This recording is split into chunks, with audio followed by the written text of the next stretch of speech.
கோவை மாநகராட்சி வார்டு எண் 52 பீளமேடு ஹட்கோ காலனி பகுதியில் உள்ள பேரறிஞர் அண்ணா நூற்றாண்டு நினைவு பூங்காவில் சிறுவர்கள் விளையாட்டு உபகரணங்கள் மறுசீரமைப்பு, பழுதடைந்த ஆழ்குழாய் கிணறு மற்றும் பூங்கா பராமரிப்பு பணிகளை பற்றியும் கோவை மாநகராட்சி கிழக்கு மண்டல தலைவர் திருமதி லக்குமி ரஞ்சல்வி கார்த்திக் அவர்கள் 52வது வார்டு ஏஇ ஜெகதீஸ்வரி அவர்கள் விரைந்து பணியை செய்து முடிக்க அறிவுறுத்திய போது உடன் பீளமேடு பகுதி கழகம் 1 பொறுப்பாளர் வே பாலசுப்ரமணியம், ஹட்கோ காலனி நிர்வாகிகள்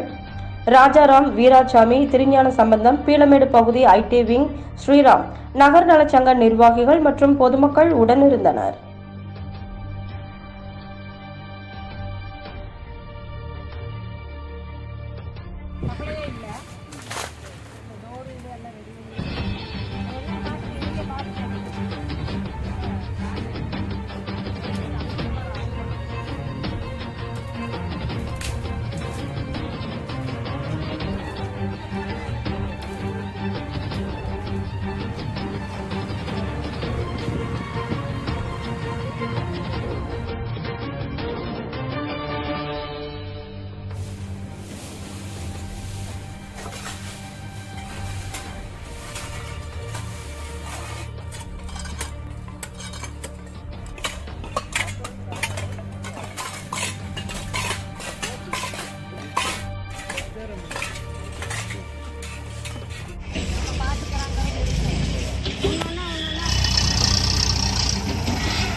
விளையாட்டு சாமான அத்தனையுமே